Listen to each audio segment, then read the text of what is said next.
Bem-vindos a mais um episódio Café e Negócio. Eu, Lucas Cabral, tradicional host desse programa, junto com o grande mestre Alex Nascente.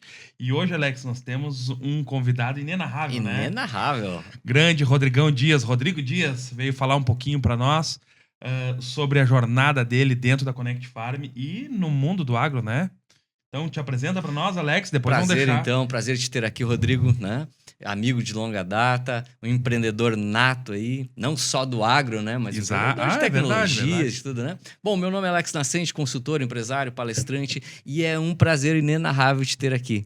E eu já quero cair valendo, né, com o Rodrigo, né? Não, mas vamos deixar Quem é o Rodrigo? Vamos deixar o Rodrigo se apresentar, né? Rodrigão, né? Esposo da Lelê, né? Dançarino da veterana do CTG, Estância do Chimarrão, né? Já dançamos até o Fast Chiru junto, né, Rodrigão? Exatamente. Tudo bom, Lucas? Tudo bom, Alex? Olá, pessoal, tudo bem? É um prazer estar aqui com vocês, a gente bater esse papo aqui com café e negócio, trazer como oportunidade, né, pra gente poder falar um pouco sobre um tema que é tão relevante nos dias de hoje, mais ainda, né? Mais ainda, quanto mais profissional a gente for nas dificuldades, mais fácil a gente consegue sair das situações de crise, né? Exatamente. Perfeito. Rodrigão, já vamos lá, então a gente não tem muita enrolação, a gente já quer saber, quero saber tudo.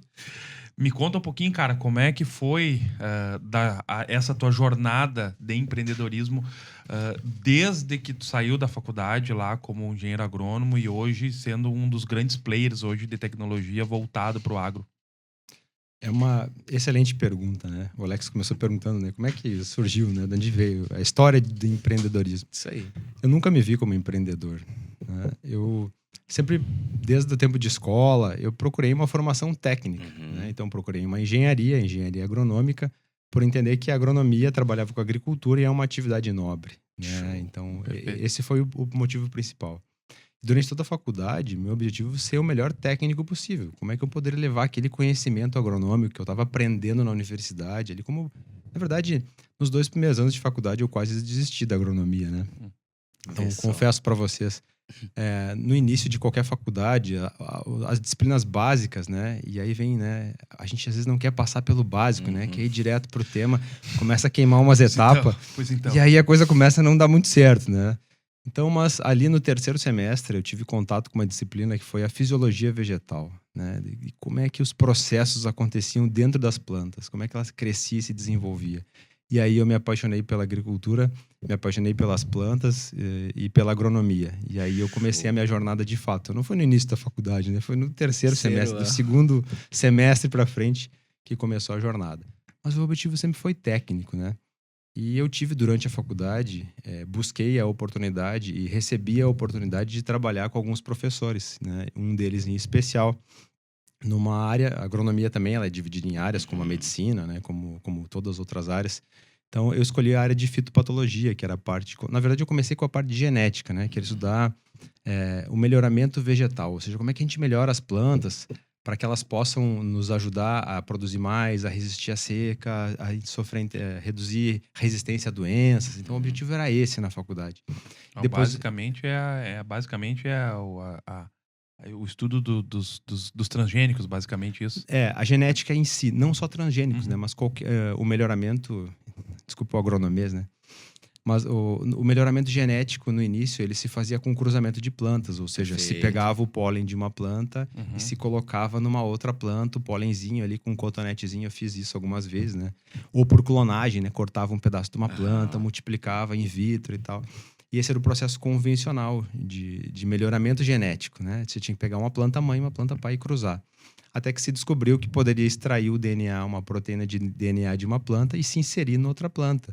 Ou da mesma espécie, ou de espécies diferentes, né? Que aí sim começou a transgenia nesse processo, né? Então, mas eu sou anterior a isso, né? O processo transgênico, né? É a parte do melhoramento convencional. Nós fazíamos isso, identificava por métodos tradicionais, por exemplo, na fitopatologia, que estuda o controle de doenças em plantas, né? Era isso que a gente estudava, de fato, focado em genética, né? Comecei em genética, depois fui para fitopatologia. Então, aprender esse processo de proteção de plantas era muito bacana. Mas um processo de proteção baseado em genética. Então, como é que eu cruzo as plantas para que a filha delas tenha mais resistência a uma doença específica que custa muito dinheiro, que custa muitas aplicações de produtos? É assim que a gente começou tecnicamente.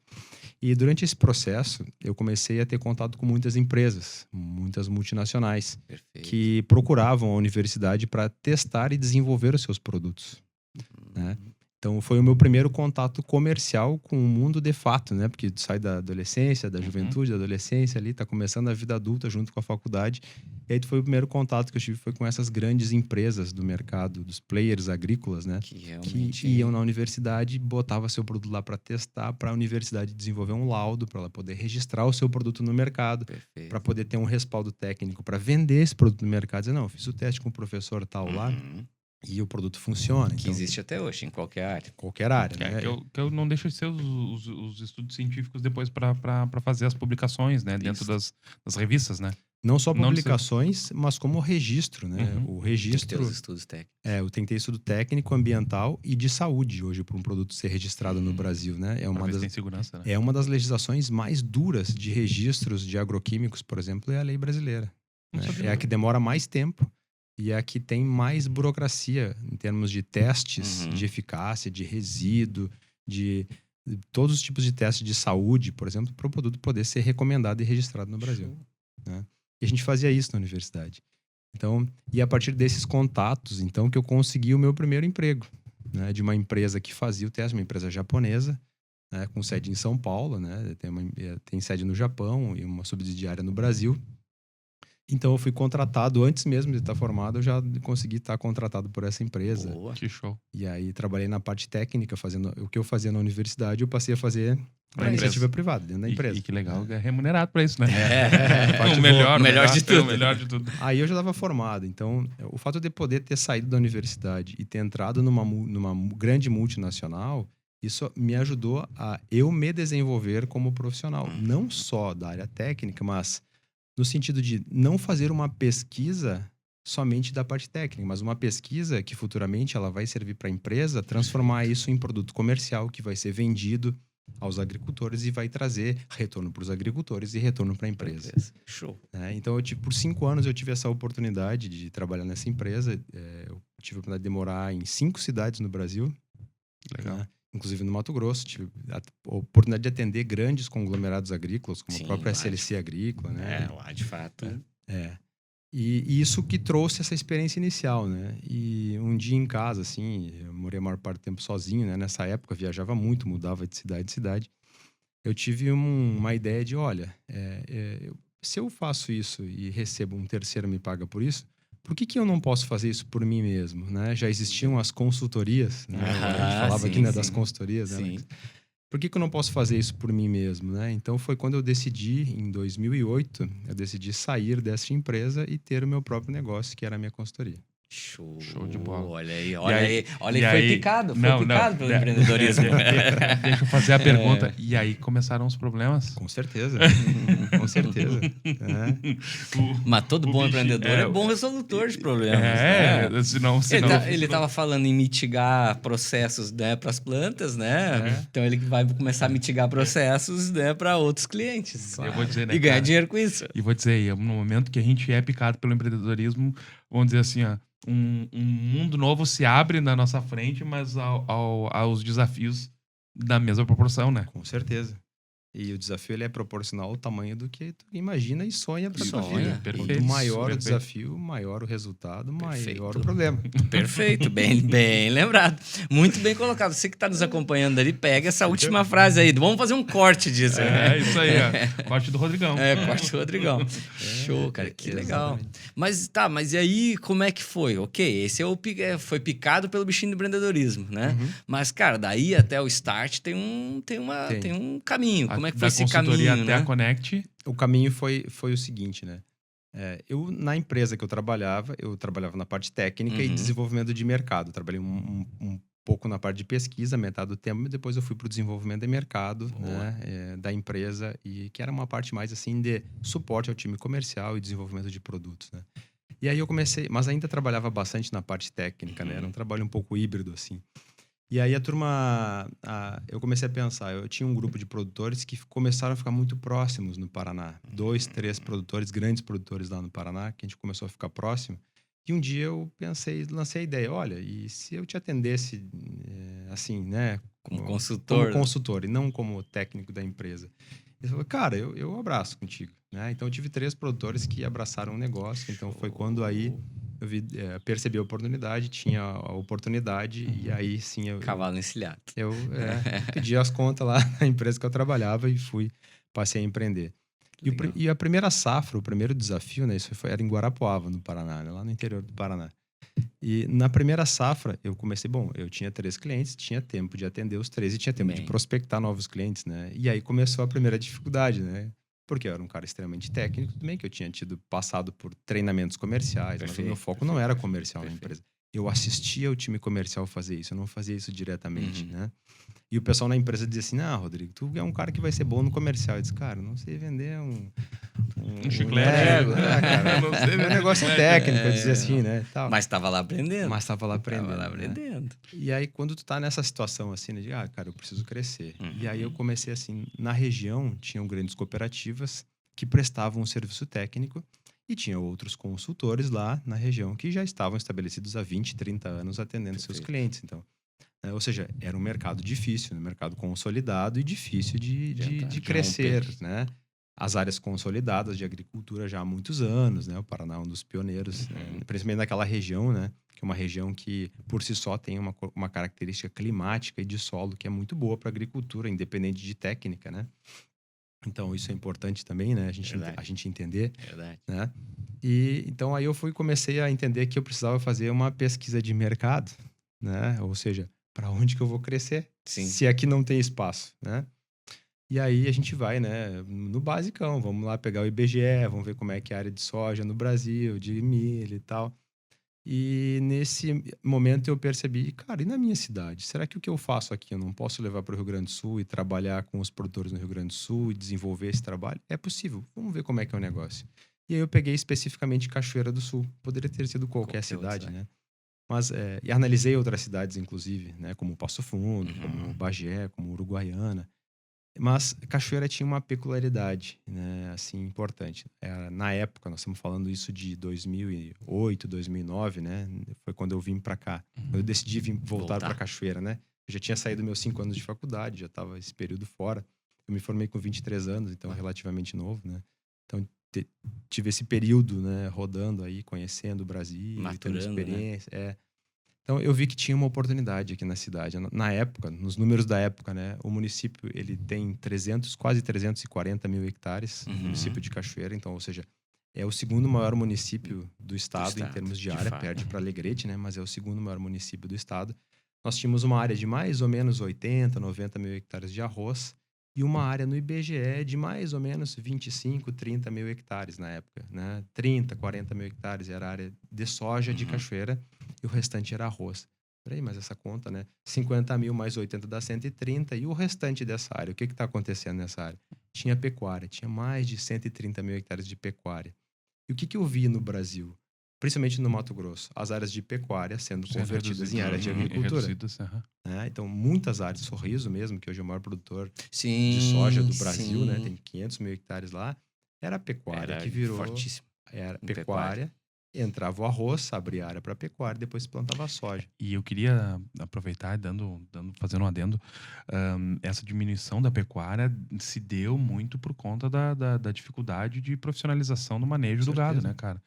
E melhoramento genético, né? Sim. Né? Tanto é que os produtores que se especializaram nessa parte de melhoramento e manejo são os grandes produtores do Brasil hoje ainda, né? Em termos eu acho que essa tua colocação, Lucas, né? O que o Rodrigo nos traz, ela é um alerta, né? Para qualquer área, né? Porque, tipo assim, aí eu volto porque a gente estava falando hoje de manhã. Modelo de negócio, né? E o teu modelo de negócio, o que é bom ontem, talvez não seja bom hoje. O que é bom hoje, talvez não seja bom amanhã. Então, a gente tem que estar muito atento ao modelo de negócio, né? E como o mercado está convergindo. Exato, porque, por exemplo, tu enxergou uma coisa antes, uma curva de mudança antes. Muitos, talvez... a gente tem que ter cuidado para falar isso, mas muitos empresários do meio rural né, morreram no meio do caminho. Com certeza. Mas não tô falando de morte morrida, tô falando de, né, de quebrar mesmo, de ter problemas sérios, né, porque não viram essa mudança e quando chega a mudança, às vezes chega forte, né? Com certeza. Né? Eu posso falar que no meu caso mesmo, a família aí tem distribuidora, começamos lá com revenda de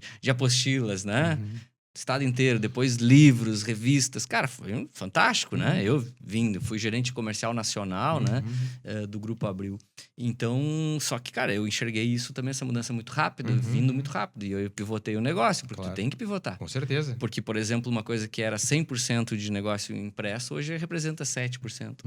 Se eu não pivoto... Com certeza, tinha fica fechado. pra trás. Morre. Né? Morre, Então, morre. tu falou uma coisa assim que eu quero colocar isso pro nosso, né? Porque a base do nosso telespectador ouvinte, né? Que nem diz o Lucas, é muito de empresários, né? Claro. Né? Então, a gente precisa fazer com que essa galera sempre se esperteie no sentido de, né? Cara, você tem que estar atento para as mudanças. Eu não tô falando de mudanças climáticas, porque a gente tá falando de agricultura, mas sim para a mudança do mercado. Eu vou contar a história da Connection. Ótimo, perfeito.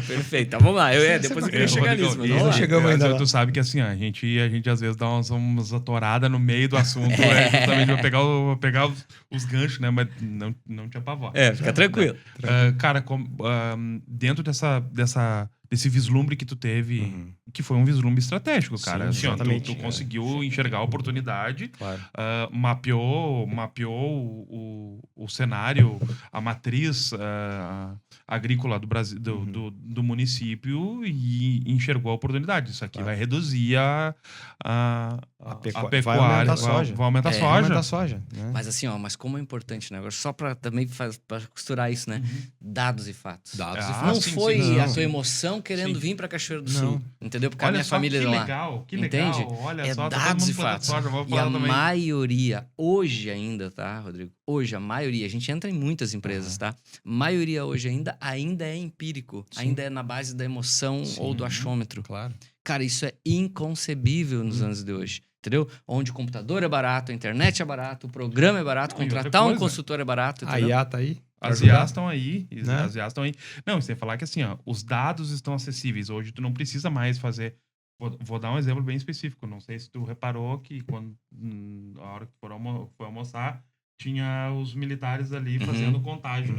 Hoje, existem meios... Claro que pega os milicos ali para colocar, para fazer a contagem de trânsito, é mais barato, vamos dizer assim, tu colocar uma fotocédula ali para fazer a contagem mas porque tem ele sobrando. Porque tem ele sobrando, né? Porque se a gente precisar fazer, nós vamos contratar o... Certeza. Segue, Rodrigão. Mas é interessante, então, dessa visão, né? Eu vi, estava acontecendo no Brasil inteiro esse fenômeno do aumento da área de soja, né? E aí, quando eu comecei, nas férias, vinha para Cachoeira, conversava com uma pessoa, com outra, sentia o mercado. E a pessoa diz, não, Rodrigo, aqui em Cachoeira não dá, porque todo mundo que veio trabalhar com soja aqui quebrou e deu errado. E eu voltava lá pro Paraná, pro Mato Grosso, pensando, cara, deu certo, né? Todo lugar dá certo, né? Por que Cachoeira não vai dar certo, né? Se Cachoeira não der certo, alguém vai vender fora e vai fazer dar certo lá, né? Então... porque a área de solo é boa aqui, né? Claro. Aqui na região, né? E é isso que aconteceu. Muitos agricultores vieram de fora, né? De outras regiões para cá e começaram a desenvolver seus negócios e estão estabelecidos aí até hoje. E ganhando muito bem. E ganhando muito bem, né? Então, só que tem um detalhe, eles também não conhecem o cenário de Cachoeira, o solo, o clima. É diferente do Paraná, é diferente da região que eles estão vindo para cá, então alguém precisa ajudar eles nisso. E aí foi a oportunidade. E esse alguém pode ser eu. E alguém pode ser eu, né? Porque eu tinha esse conhecimento, né? De ter rodado várias áreas no Brasil e tal. Então, eu acho que eu posso ajudar, né? As pessoas nesse aspecto. Então, e eu posso crescer junto dessa área de 50. É uma área que pode chegar em Cachoeira, em soja, pode chegar a 150, 200 mil hectares, a área de soja em Cachoeira. Ainda tem espaço para crescer. Claro que as áreas nobres já foram ocupadas. E a pecuária hoje, como negócio, ainda é um bom negócio financeiramente, se bem trabalhado, né? Então, não dá para descartar. Mas aí tu precisa ter aquilo que eu estava falando antes. Processo, pessoas, tem que profissionalização do manejo. Mas isso é uma realidade que a gente vê em qualquer negócio. Claro. Se tu não tiver uma profissionalização, né? Uma qualificação de pessoas, profissionalização de processo, cara, vai estar fora, vai ser engolido, não tem. O negócio da pecuária hoje, ele trabalha inverso às culturas de verão. Né? Então, perfeito. E o que isso significa para o mercado? tem um momento de compra de gado e um momento de venda de gado, né? E aí o fluxo das pessoas entra nisso.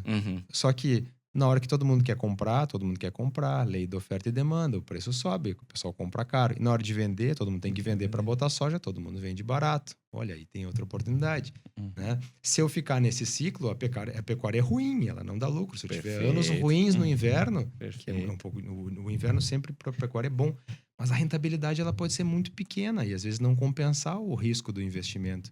Agora, se eu sair desse ciclo, a pecuária pode ser um bom negócio. Show, né? olha aí. Então, ela pode ser um melhor negócio até que soja.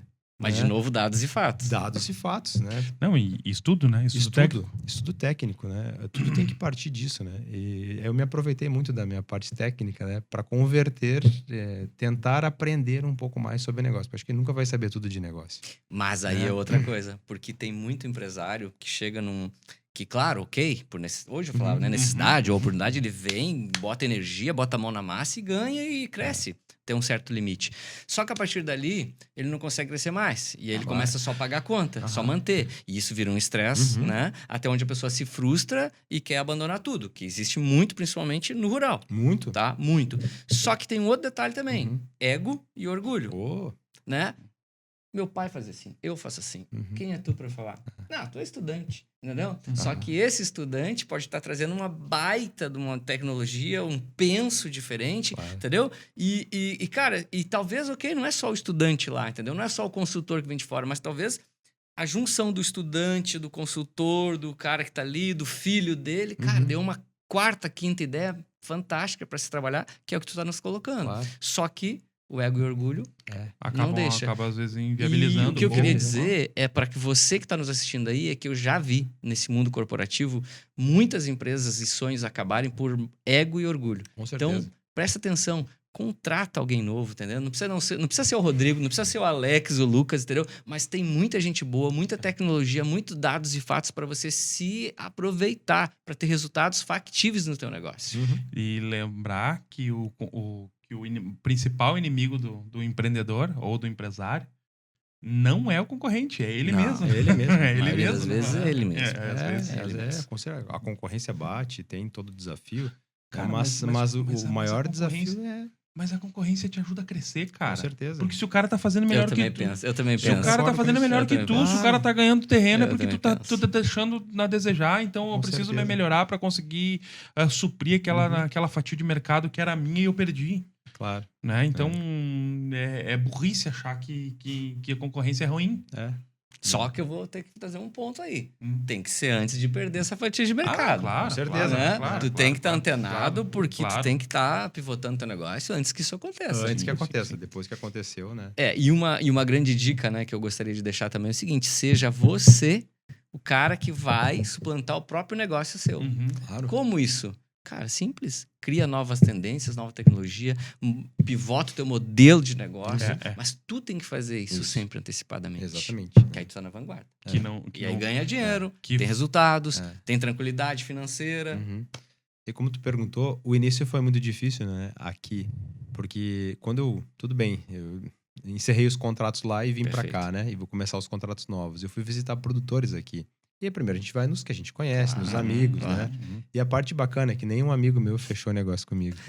Mas aí a recíproca Esse é assim mesmo, cara. Tu acha que quantos amigos nossos a gente atende? Com certeza. E eu vou te dizer, muitas vezes eu ainda falo pro Alex, graças a Deus, que a gente não atende. Tu sabes que uma característica minha como consultor, e eu tendo Sebrae há vários anos, né? Muitos anos. E o mundo corporativo. Aqui na Cachoeira, micro-região, acho que uns 8, 9 clientes. Hoje atendendo... Ativo? Não, ativo não. Ativo não. Ativo tem 4. Ativo tem 4 hoje. Mas assim, acho que, né, tipo, nunca passou de 5% da carteira, entendeu? Sim. E tá tudo certo e eu faço questão que seja assim, entendeu? Porque, cara, eu consigo ir para outras regiões, fazer trabalhos fantásticos, modéstia à parte, eu sei da minha capacidade técnica, né? E, cara, a gente entrega muito resultado, muito. Agora nós estamos entregando nos Estados Unidos, Paraguai, Chile, entendeu? E, cara, e aí, por exemplo, eu tenho alguns convites para tomar um café aqui e eu queria que tu desse umas dicas. Cara, dica quem dá é compadre, entendeu? Cara, não, é com o trabalho com consultoria. Mas assim, ó, pegando isso que tu falou, Alex, e isso é uma realidade. Cara, a gente se conhece desde criança. Sim. Vocês são as crianças. Que eu me lembro do Rodrigo jogando basquete lá no Diva? Mas então, entendeu? Que esse cara aí que já E eu duvido que tu não tenha esse mesmo pensamento. Quem é o Lucas? Né? Só que aí o que acontece? A gente, graças a Deus, a gente se desenvolve profissionalmente e consegue criar bons, vamos dizer assim, bons resultados no mercado, né? Mas, cara, eu tô curioso pra saber onde é que entrou a Connect aí nesse meio. Eu já tô aqui. Boa.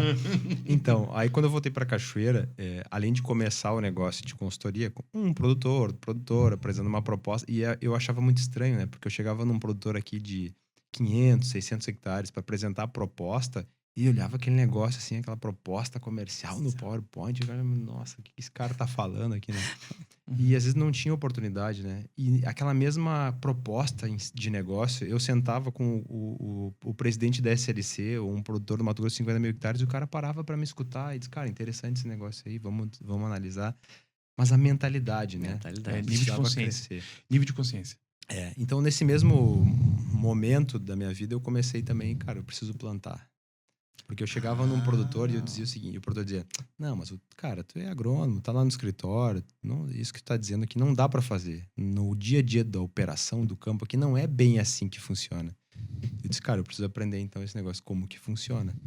Então em 2009, em 2010 eu me aventurei como agricultor. Comecei a me aventurar como agricultor.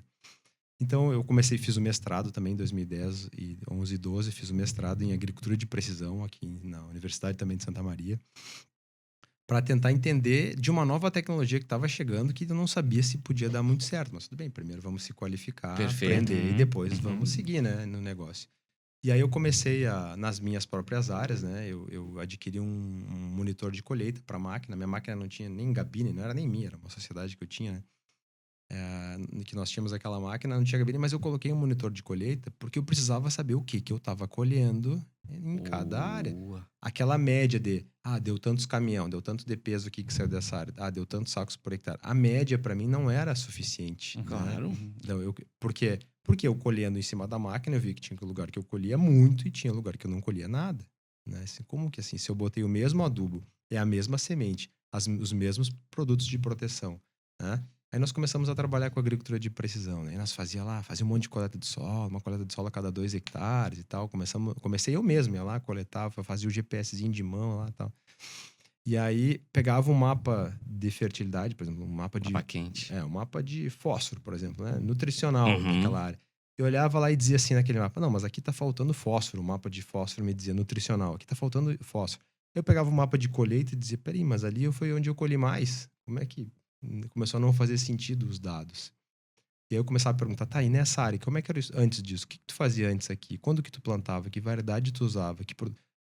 Não sabia nada. Nada. Não, no passado foi isso, mas nem me lembro que dia que eu plantei ano anterior, que resultado tu teve.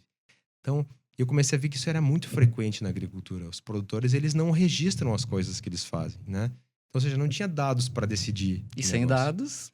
Como é que tu vai tomar? Como é que eu sei que ano passado foi melhor que esse ano? Ano passado eu colhi 60, esse ano eu colhi 50, foi pior. Tá, mas o clima foi igual? Será que uma coisa que a gente mede hoje na Connect é a minha eficiência, né? É a eficiência da produção, né? A gente mede hoje em milímetros de chuva, né? Quantos quilos de soja eu consigo produzir por milímetro que chove? Eu não consigo controlar a chuva, né? Eu sei que se chover 300 milímetros, eu tenho um potencial de produtividade. Se chover 500 milímetros, eu tenho outro potencial de produtividade. Boa. Agora, o quanto de soja eu consigo produzir para cada milímetro que chove, aí é a minha eficiência. De programar o sistema para entregar. O sistema que eu digo solo, planta, Claro. Produto para entregar mais quilos de soja por milímetro de chuva, né? Mas lá atrás não tinha nem como dizer isso pro cara, porque ele não sabia nem que dia plantava. E ele não ia colher essa anotação para ti também. Muito difícil. E aí, nas propriedades, a coisa é muito operacional. Uhum. A fazenda é uma operação.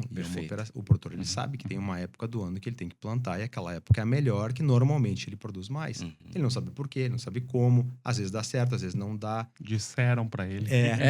Então, nós começamos esse projeto lá em 2010, né? De coletar informações, cruzar dados e reunir... A partir da tua lavoura. A partir da minha lavoura, do mapa de colheita. Então, eu comecei a procurar produtores que tinham mapas de colheita e tal. Eu fazia minha consultoria, né? Claro. E a minha pequena área lá que eu plantava. E aí, olhando as coisas assim, chegava o produtor e eu comecei a me dar conta que só 5% dos produtores tinham mapa de colheita. E eu tinha desenvolvido uma tecnologia que agora eu fazia uma correlação. Eu pegava o dado da produtividade lá da máquina, pegava a análise de solo, correlacionava isso e o dado me dizia, não, olha só, lá onde tu botou mais potássio, produziu mais. Aqui onde tu botou mais fósforo, produziu mais. Aqui nessa área aqui, o problema é outro, é cálcio, por exemplo. Então a gente começou a ver isso por quê? Porque eu tinha os dois mapas cruzados. Né? Então, aí eu tinha informação, eu tinha o dado. E aí, bom, e a gente desenvolveu uma metodologia para analisar isso. Hoje são algoritmos que a gente tem dentro da Connect Farm que fazem essas análises de forma automática dentro de uma plataforma e tal. Mas isso começou no Excel, ali, botando dado, fazendo isso e aquilo, né? Acompanhando.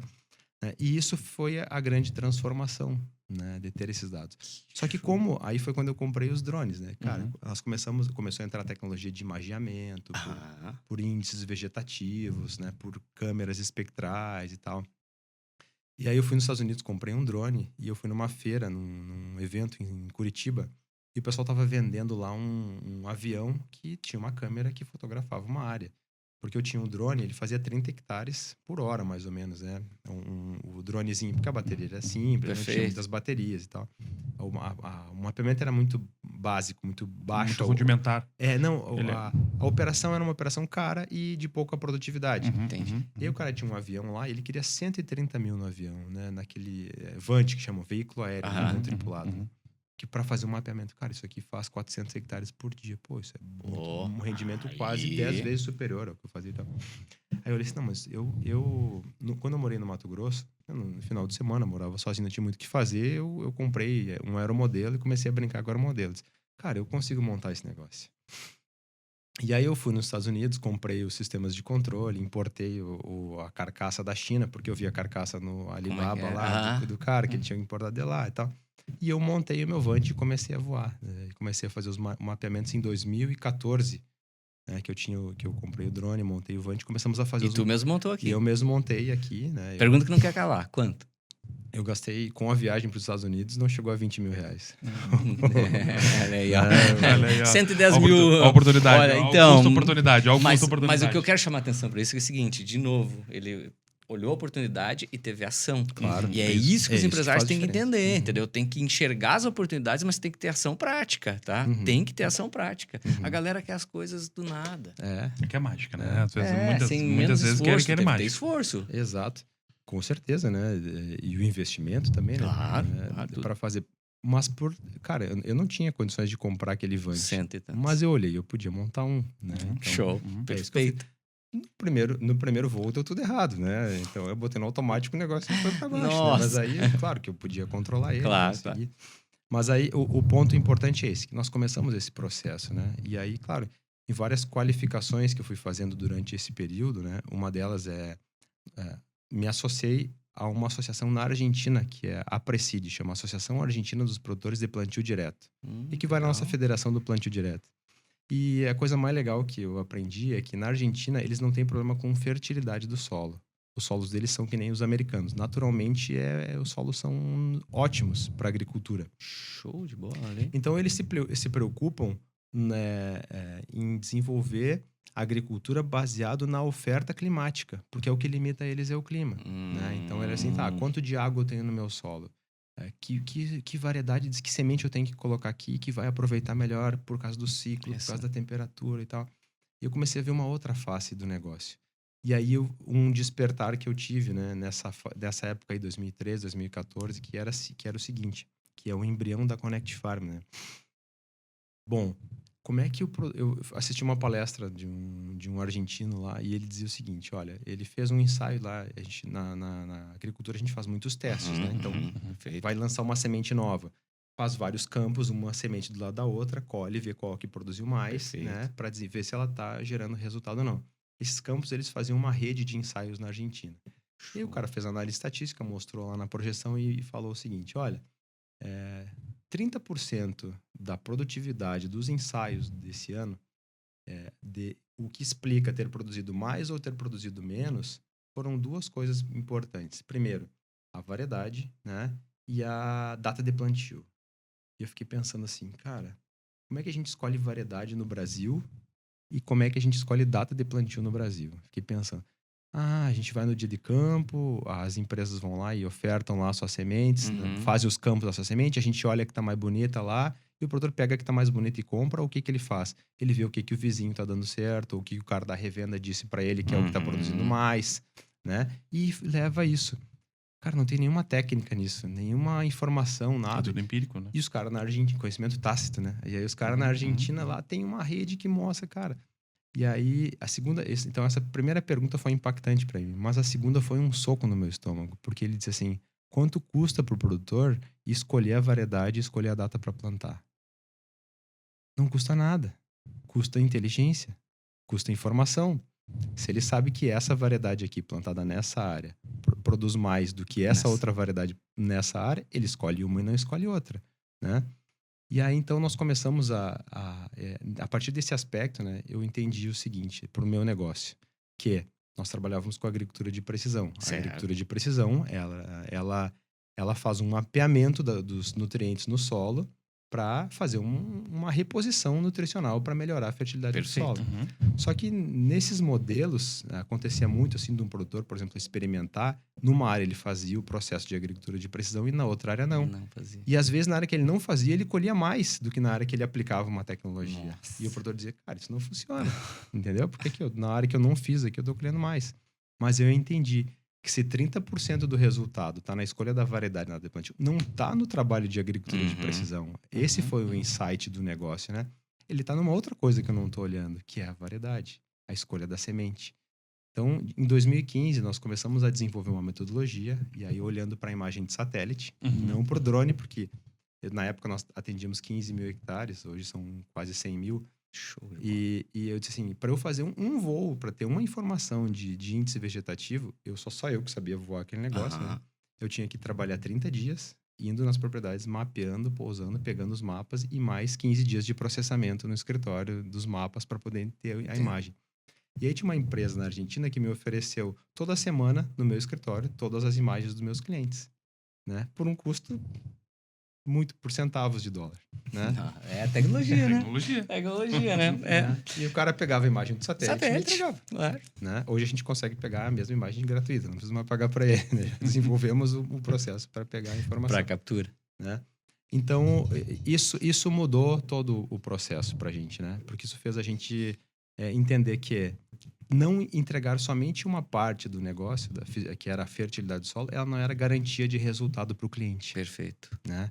Ou seja, eu podia fazer o melhor negócio de agricultura de precisão para ele, com a melhor técnica, com o melhor custo. Se ele errasse a escolha da semente, ele comprometia todo o meu trabalho. Porque 30% numa produtividade de 50 sacos era 15 sacos para mais ou para menos. E é bastante. É muita coisa. É muita coisa. Ou pode até inviabilizar a operação. E isso explicava por que áreas que ele não fazia tinha mais resultado. Porque daqui a pouco, empiricamente, ele acertou a semente e a data de plantio naquela área, e na outra ele deixou por último, porque não deu para plantar, porque a operação atrapalhou ele. O dia, né? Lembra? A gente já falava sobre isso em outras oportunidades, né, Alex?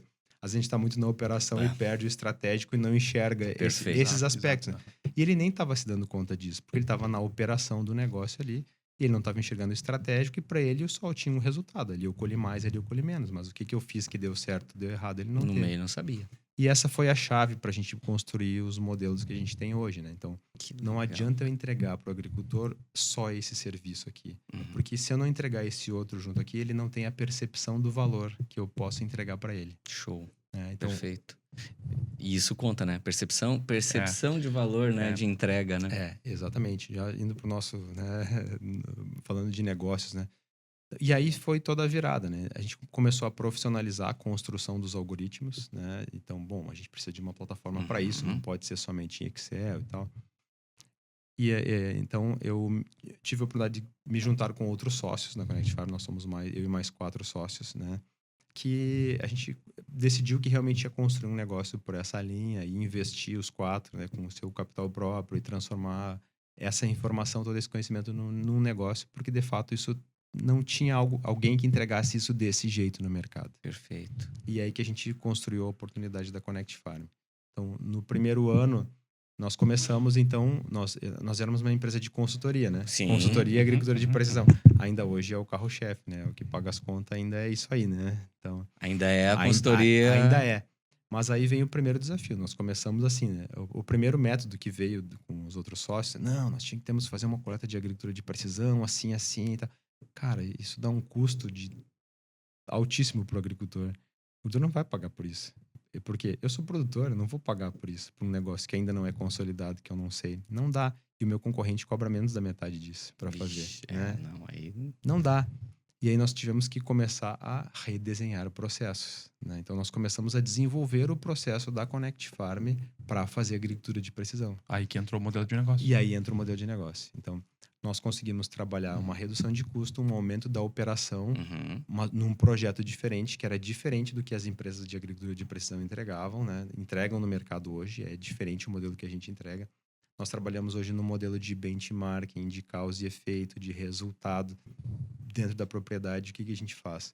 Então, eu pego uma área de um produtor, a fazenda, ela é dividida, né, em várias áreas, em vários talhões, né, que o pessoal chama, em vários lotes. Pelo satélite, a gente analisa todas as áreas, a gente identifica quais são as áreas de maior potencial e de menor potencial. Ou seja, pelo índice do satélite, eu consigo saber onde que a planta cresce mais e tem mais vegetação, onde ela tem menos. Isso dá uma ideia de onde ela vai melhor e se desenvolve melhor. A gente mapeia isso. E aí eu posso direcionar as amostras de solo para as áreas melhores e para as áreas piores. Então, eu crio dentro da fazenda um benchmarking da própria fazenda. Ó, aqui tá bom e aqui tá ruim. Então, o que eu faço? Olha, se aqui tá bom, vamos copiar aqui o que tá bom aqui.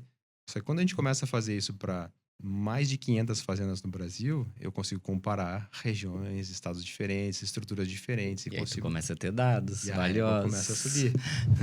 Tanto que uma das estratégias hoje de negócio é assim, se eu chego num produtor no Mato Grosso, hoje de manhã eu estava prospectando 2 produtores lá no Mato Grosso, e ele falou, tava meio em dúvida, eu falei assim, tu tem teus dados da tua fazenda aí?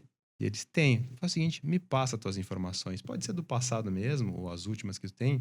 Eu vou processar no sistema e vou te fazer uma entrega técnica. Gratuita, não tem custo nenhum. Vou te mostrar só como é que o sistema funciona. Diagnóstico. Processo de qualificação. Experiência, né? Gerar uma experiência para ele com a plataforma, claro, né? Isso que eu quero. E aí a gente faz isso. Só que no momento que ele me passou os dados deles, eu já alimentei a plataforma com algoritmo e com base de dados. Né? Da micro-região e tudo mais. Eu já tenho, né? Eu vou alimentando e eu vou corrigindo o meu algoritmo para a realidade dele. Perfeito. E aí eu consigo entregar para ele, então, um resultado mais próximo da realidade dele, né? Que ele começa a ver. E é bacana, porque o produtor, ele olha o nosso modelo, ele pega o primeiro mapa e diz, cara, é bem assim mesmo. Ali eu colho mais, aqui eu colho menos. Mas eu nunca tive na propriedade dele. Então, e aí a gente começa a construir a relação de geração de valor. Mas eu tenho que chegar nesse momento. E para chegar em tudo isso, tem todo um processo comercial. Né? Eu preciso gerar um lead, prospectar esse cara, né? E a agricultura, o custo de aquisição de cliente, ele ainda é um custo alto, porque o produtor ainda quer o primeiro contato, né? A gente já falava sobre isso, né? Sim, não, e existe um nível de consciência ainda muito baixo em relação a isso. E quando tu entra em elevação de nível de consciência, e aí tem que desnudar muita coisa, até porque o teu cliente dentro da propriedade, por mais que o Alex tenha falado ali que ele é um cliente um pouco mais novo, ele já consome mais conteúdo em relação a isso aí, mas ainda existe grandes conglomerados e grandes propriedades que ainda está sobre o patriarcado, ainda com certeza. Uma cultura mais antiga. E o que tu quer? O que tu sabe, guri, disso aí, né? Claro. Eu sempre fiz assim, na minha época era feito com boi, né? E isso acaba, às vezes, dificultando muito, criando uma barreira muito grande em relação à questão do processo comercial. Sim. E aí, quando entra... aí entra a questão do marketing também para conseguir elevar esse nível de consciência da pessoa para entender por que estão fazendo aquilo daquela maneira e trazendo aquele resultado. E aí tu acaba fazendo a geração de valor. Exatamente. Agora, eu acho que uma coisa muito interessante, acho não, tenho certeza, porque tu acabou de falar uma coisa que é muito importante para ti, que é essa geração de dados técnicos que vai te agregar valor pro teu negócio, né? São esses BIs, né? Que vão te fazer ser diferenciado no mercado, igual, e é a mesma coisa nossa. Como a gente faz muita consultoria, muito dados técnicos, muito dados comerciais, a gente né, tá ainda desenvolvendo né, uma nova plataforma né, para Inside Sales completa, né? Mas o que acontece, que é o Bidions, só que o que acontece? É tudo à base de dados reais. Então, isso vai nos dando apurações técnicas muito reais, valorosas, entendeu? E é por isso que a gente tem o número de acerto que a gente tem. Igual vocês devem ter também, porque né, são números bem específicos. Só que esse é o nosso ouro do mercado, que é o teu ouro do mercado. Mas o diferencial é esse nosso, mas o nosso desafio e o teu desafio é estruturar boas equipes comerciais e ter uma boa campanha de marketing, de brand mesmo, de branding, né? Para que as pessoas realmente, que são os nossos ICPs, né? Nosso público ideal, realmente sejam impactadas e entendam, né? Para que aquilo converta. Isso. Na verdade, a gente não pode ser uma barra de ouro no fundo do oceano. Exatamente. Ser uma moedinha de ouro na prateleira lá, né? E mas aí eu tenho a solução. Connect Farm pode contratar pode, Index. Index, né? E a gente... né? Ué? Porque, eu digo assim, ó, na agricultura tem máximas, né? E uma dessas é isso. Cara, é um negócio que não funciona. Exato. Entendeu? Eu posso comprar o fungicida, o produto A, B, C, né? Ele pode custar R$1 por hectare, mas se ele não funcionar, ele é caro. Perfeito. Essa é uma máxima que a gente tem, né? Sem resultado efetivo. Mas voltando ao início ali da Connect Farm, né? Em termos gerais, mas a gente desenvolveu essa estratégia e a gente começou a crescer rapidamente nesse modelo. Só que a gente parou numa coisa, no custo. Para eu poder abrir um novo cliente, ter um atendimento para esse cliente e poder fazer a coleta de solo, eu preciso de pessoas. E aí teu custo operacional vai lá em cima, né? Porque tu tem que sair aqui de Cachoeira, tu tem que ir lá no Mato Grosso para fazer uma coleta de solo. Exatamente. E tem que ter alguém lá para atender esse cara, né? E não posso simplesmente ir lá coletar solo e ir embora. Tem que ter alguém lá.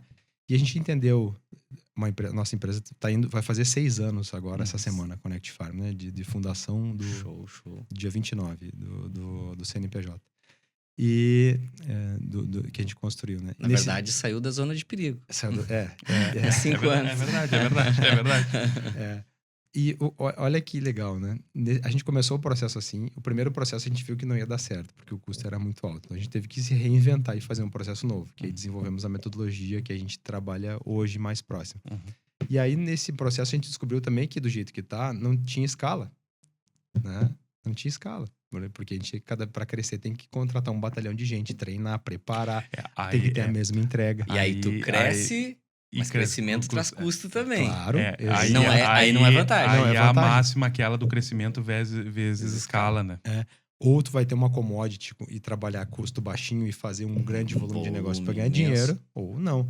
E aí tomamos a decisão de 2, 3 anos atrás de, cara, a gente precisa investir numa plataforma que possa ser vendida de forma digital e que traduza toda essa nossa tecnologia dentro de um sistema e esse sistema possa entregar para qualquer agricultor o que a gente quer levar para ele, mas aí de uma forma digital, sem a gente precisar estar lá. Boa. Porque o raciocínio que eu fazia é o seguinte, né? Esse é o ouro.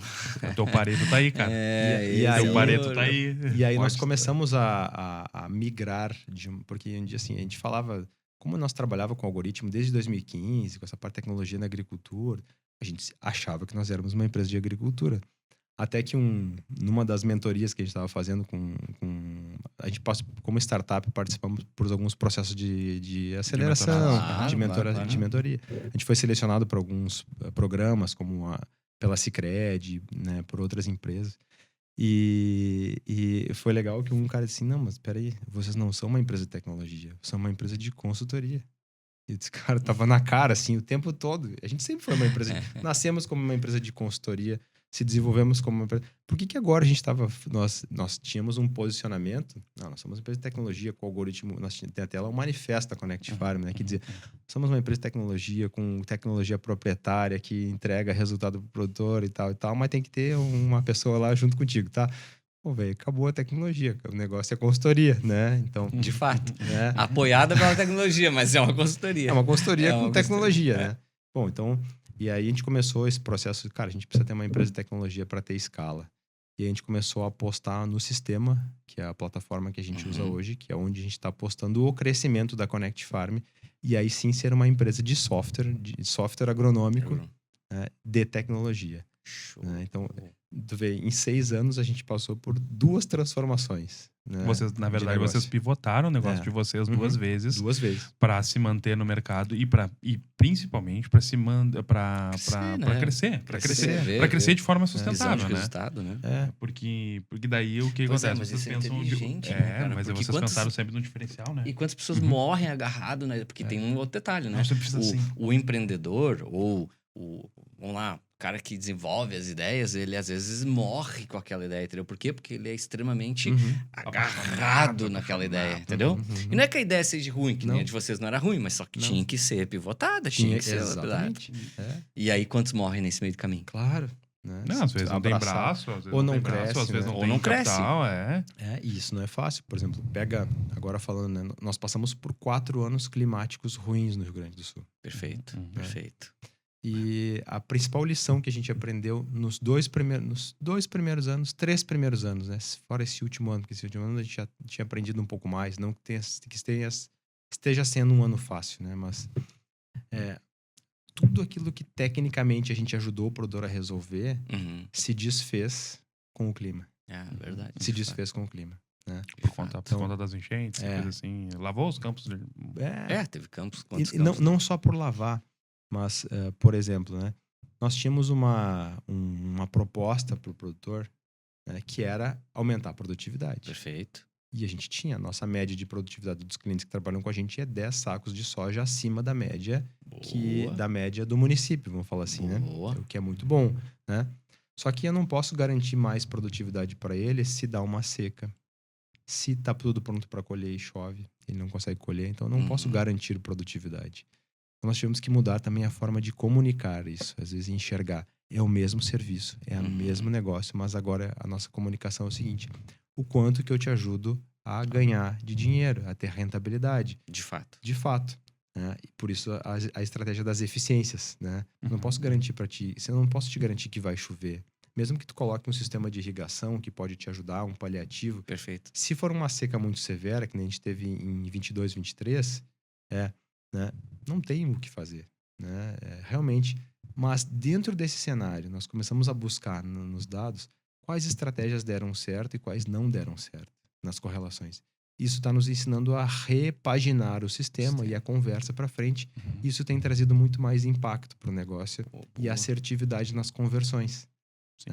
Tu reposicionou a tua marca baseada na comunicação estratégica dentro daquele valor que tu entrega pro teu cliente. Basicamente isso. Fato. E aí o que tu fez? Tu fez um baita no serviço de branding. Agora a gente precisa reposicionar o tempo todo o negócio e reconstruir o modelo, né? Novo modelo. Readaptar o modelo à nova condição de mercado.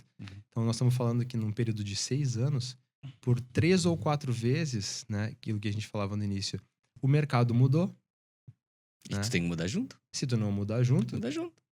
Se tu não tá crescendo, tá morrendo. A realidade é essa, né? É o picos e platôs, né? Platôs, né? Então e é implacável, é isso implacável. É implacável. Isso é independente se o cara é bonito ou feio, se tem bastante ou pouco dinheiro. Se tu não tá crescendo, tá morrendo. É fato. E aí a gente pensou, cara, vamos pro Centro-Oeste, lá não tem problema de clima. Perfeito. Né? Abrimos uma base em Itapeva e uma base em Rio Verde, em Goiás, né? E aí chegamos lá, começamos a bater na porta dos produtores. Não, mas eu já tenho consultoria. Não, mas eu já tenho aqui empresa que faça isso. Eu disse, cara, todo mundo já tem. Difícil entrar. Ah, não, mas o meu consultor tá aqui há 15 anos trabalhando na minha fazenda. Como é que eu vou trocar o meu consultor? Tá, é legal o negócio de vocês, mas não. Aí a gente entendeu que, cara, eu tô batendo na porta errada. Porque o meu software, ele não ajuda só o produtor, ele ajuda o consultor. E aí nós começamos a abrir a plataforma para as consultorias. E hoje a gente tem crescido mais em consultorias. Acredito? Não, eu acredito. Eu vou te ser bem honesto, conversando contigo, eu já tive esse insight aqui, ó, muito. Aquele dia no ensaio eu conversei sobre isso. É que, cara, o meu... É que assim, ó, o meu ponto forte é criar modelo de negócio. Entendeu? Quando eu tava conversando contigo, já... Ó, agora eu vou falar porque tu falou, mas Claro que isso não começou esse ano, né? A gente começou esse processo há uns 2 anos, né? Entender os negócios e direcionar. Tanto que nós começamos um processo não só com consultorias, mas também com revendas de defensivos, né? Perfeito. Então, por exemplo, uma revenda, o produtor pode chegar lá, ele pode chegar com uma análise de solo lá na mesa do balcão da revenda ou no técnico. O técnico pega, ele pode inserir aquela informação no sistema. E o nosso sistema ele funciona como o Waze, assim, né? Tu bota a análise de solo, ele te dá o teu ponto de partida. Eu tô aqui. O que tu quer fazer? Não, eu quero plantar soja e quero colher 80 sacos. E ele te dá um caminho para fazer isso, o sistema. Então, tudo bem. A tua área é essa. Nós desenvolvemos um índice que a gente chama de Índice de Gestão Agronômica, o IGA, né? É o que a gente fala. Ele dá um score para a área e esse score diz onde é que ele está em termos de potencial produtivo e para onde que ele quer ir, né? Que é o método que a gente desenvolveu para mostrar para o produtor onde ele está. E a partir daí o produtor decide em relação ao investimento que ele quer fazer, para onde que ele quer ir. Não, mas eu quero colher 80 sacos. Tá bem, o teu caminho é esse aqui. Tu pode desviar? Pode, mas pode levar mais tempo e te custar mais caro. Perfeito. Esse aqui é o caminho mais rápido e mais barato. Entendeu? Se ele quer seguir, ele segue. Se ele não quer seguir, ele não segue. Né? O consultor é assim, tu dá a indicação, o cara faz. Perfeito, né? E outra coisa. Isso é e esse acesso é extremamente barato, né, Rodrigo? Claro. Né? Por quê? Porque aí é o processo de escala, porque tá tudo... Não, e tu começa a formatar um exército de vendedores, né? Entende? E aí a gente começou com revendas, esse piloto com revendas, para a revenda poder fazer uma venda mais técnica. Mais assertiva, mais consultiva. E aí, claro, que no sistema ali aparecem os produtos que a revenda tem disponível para vender. No final, o sistema ele gera um pedido para o cara da revenda ir lá tirar um pedido para o cliente. Assim como para a consultoria, no final ele sai a recomendação da consultoria que ela vai entregar para o cliente dele, que é o que a gente faz. A gente fez para a gente isso e vende para os outros também. E para o produtor também. Gera todo o entendimento, todo o planejamento da fazenda para ele poder executar o planejamento na própria fazenda. Né? Segmentado para os 3 setores. Cara, e tu entende o batalhão de clientes que tu tem hoje? Sem dúvida. Dos 2 lados do balcão. Entende? Porque, na verdade, tu tava mirando um lado do balcão só. Isso eu já tinha me tocado há muito tempo. E esse é o detalhe. Porque senão tu acaba atendendo, por exemplo... Só o B2C lá final, né? E o B2B. Esquece todo o B2B. Agora, tudo isso é muito bacana, né? Só tem que vender. Tem que escalar. Mas aí entra. Aí entra o trabalho, né, da Index. Isso aí, escalar. Cara, é legal. Eu acho tá muito interessante, muito bacana mesmo, assim. Mas a gente também tá indo meio pro final, preciso também fazer a pergunta. Cara, a gente viu de onde veio, como está, mas para onde vai a Connect Farm? É uma excelente pergunta, né? A gente tem reuniões frequentes de sócios, né? E a gente se faz essa pergunta, para onde a gente vai? Porque no início a gente achou que com a curva de crescimento, 3, 6, 9, aquela que estava acontecendo, a gente, cara, nós vamos chegar em 100 milhões em 6 anos. Estamos em 6 anos e não estamos nem perto dos 100 milhões. Né? Faz parte. É assim. Né? Não é assim. Tivemos um crescimento e estabilizou o crescimento. Nos últimos, claro, a maior parte dos clientes são no Rio Grande do Sul e passamos por esse período do produtor com menos caixa para investir. A gente é dispensável. Uma semente não é, mas a gente é dispensável. É mais um exercício de geração de valor dupla para que ele fique com a gente. E o nosso churn é relativamente baixo, né? Então, isso é importante. Isso é muito bom, né? Porque tem a consultoria. Sinal que o cara vê valor. Agora, a gente quer crescer como plataforma, né? Em 2016, 2017, algumas empresas americanas começaram a trazer softwares para o Brasil. Né? E aqui no Rio Grande do Sul, a minha empresa foi uma das que começou a adaptar os algoritmos americanos para o mercado brasileiro. E para o Sul, a gente que ajudou eles a converter esses algoritmos, a gerar as informações para calibrar esses algoritmos para o Brasil. E aí a gente pensou assim, cara, se a gente está fazendo isso para os americanos aqui, por que a gente não pode... pegar a nossa plataforma, os nossos algoritmos e fazer lá. Então, há 2 anos atrás, um dos nossos sócios se mudou para os Estados Unidos. Hoje ele mora em Fresno, na Califórnia. Né? Já morou mais para Nova York. Lá. Hoje mora na Califórnia. Onde nós começamos esse processo de nos aproximar de universidades, de produtores lá. O mercado americano é muito mais competitivo. A oferta de plataformas é algo gigantesco. Né? Então, aqui no Brasil também, não que seja, né? Mas nós temos um diferencial que, dito pelos clientes, né? Que a nossa plataforma, parece que ela foi feita por um produtor. E ela foi, de fato, né? Não por obstante, né? Tu plantas, né? Mas isso é bom, porque Claro. tipo, skin the game, é pele em jogo mesmo, entendeu? Então tu vai desenhar pra ti o negócio. Então, nossa ideia é que ter uma plataforma que ela possa ser aplicada em qualquer lugar do mundo, né? É isso. Então, nós temos algumas aproximações com algumas universidades nos Estados Unidos, com algumas associações de produtores, mas ainda é muito caro para a gente investir lá com esse dólar, com o capital próprio, né? Sim. Então, a gente está em busca de investidores e tal, né? Lá no próprio mercado americano que possam fazer isso. E é legal, né? Porque quando é diferente de conversar com um investidor nos Estados Unidos e aqui, né? Ou com universidades, por exemplo. Tive a oportunidade de estar em Purdue, lá na universidade, lá em West Lafayette, né? No Indiana. E conversando com o vice-reitor da universidade, ele falou, cara, vocês querem vir para cá? Ó, aqui eu consigo uma sala para vocês, comecem aqui, tem o centro de agricultura lá que vocês podem usar para fazer a pesquisa de vocês. Não tenho dúvida que o negócio de vocês pode dar certo. Mas eu quero saber uma coisa. Qual é o legado que vocês vão deixar para nossa comunidade? Né? O que a empresa de vocês faz que vai deixar de legado para os nossos agricultores, para nossa comunidade aqui? Isso que eu quero saber de vocês. A diferença do pensamento. Coletivo, né? Coletivo. Né? Então... Cara, eu vou te dizer bem sério, eu já tive também em algumas passagens nos Estados Unidos e eu vou te dizer assim, ó. Galera que fala mal dos americanos, tem um monte, né? Mas eu vou dizer pra ti assim, ó. Eu queria que a gente tivesse, cara... Primeiro de tudo, o amor pela pátria. Só isso. Já mudaria um horror. Bastante coisa. Segundo, cara, a questão de, cara... Outro conceito, né? Talvez até pela questão de serem protestantes, a maioria, né? Lá é lícito, cara. Entendeu? Que, por exemplo, eu monte uma empresa, o governo me apoia, eu fico rico, milionário, mas eu tenho que levar os demais juntos. É o que ele fez a proposta pra ti. Exatamente. O que tu vai deixar aqui? Ou seja, na verdade, ele tá dizendo quantos tu vai levar junto, como tu vai fazer pra desenvolver essa, né? Aqui. Então, cara, é lícito. Tanto que, né, hot money, quanto tu faz, não é quanto tu ganha. Aqui, cara, a gente tem não vou nem discutir política, né? Mas a gente tem uma política aí... Direitista. Né, terrível, né, terrível, onde, por exemplo, cara, o negócio é ser a mãe do povo, né, a pai do povo, né? E, cara, isso tu não fomenta crescimento em lugar nenhum. De maneira nenhuma. Mas, enfim, não vamos entrar nessa que não é o intento, né? Claro. Mas, cara, muito legal. Acho muito bacana. E tu falou em investimentos. Hoje, por exemplo, ela continua sendo só dos 4 sócios ou já é investida? Não, ainda não. Ainda não. Tivemos algumas propostas. Perfeito. Já. Mas a gente está atrás do smart money, né? A gente, quando tem uma conversa com o investidor, a primeira pergunta é: quantos clientes tu pode nos ajudar a conseguir?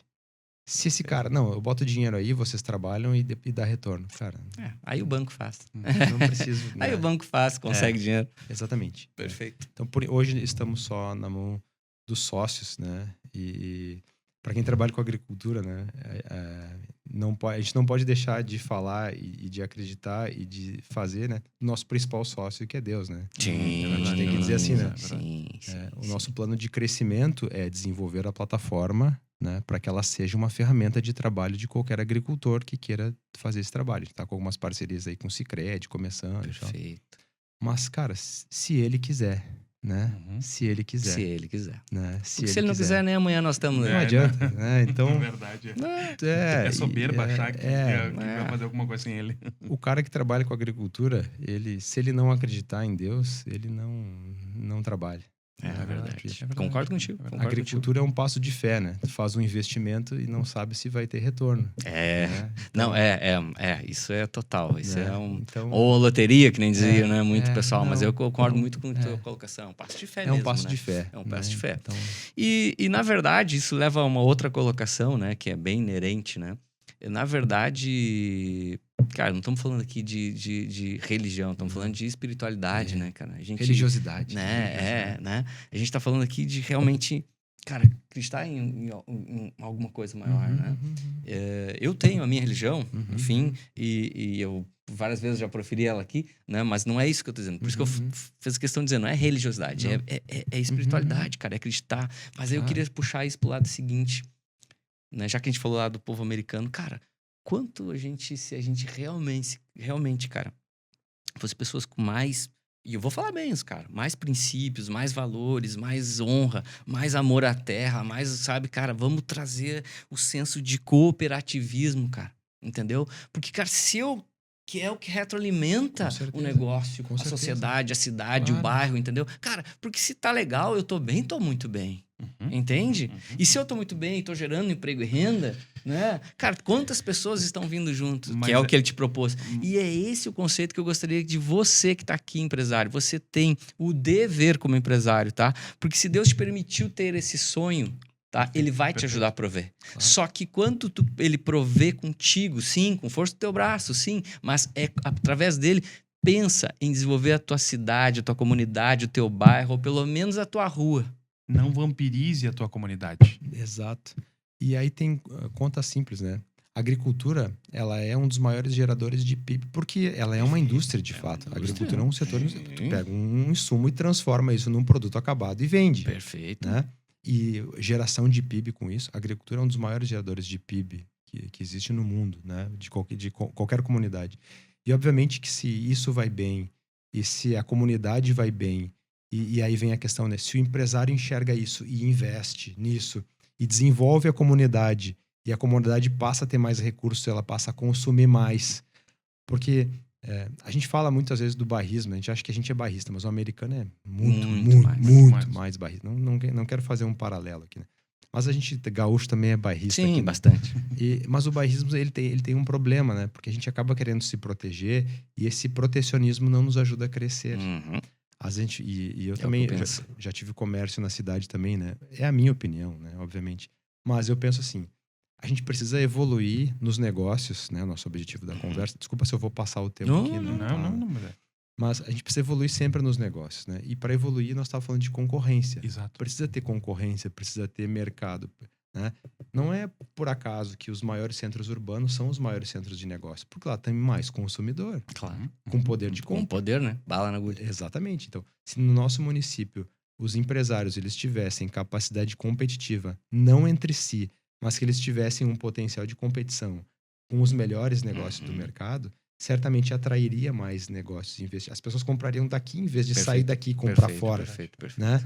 Então, só que se eu crio esse protecionismo, não é nenhuma crítica, pelo amor de Deus, mas não, eu só compro de empresário de Cachoeira. Cara, se o empresário de Cachoeira for 3 vezes mais caro do que o cara que vende numa outra cidade, me perdoe, né? Tá sendo burro.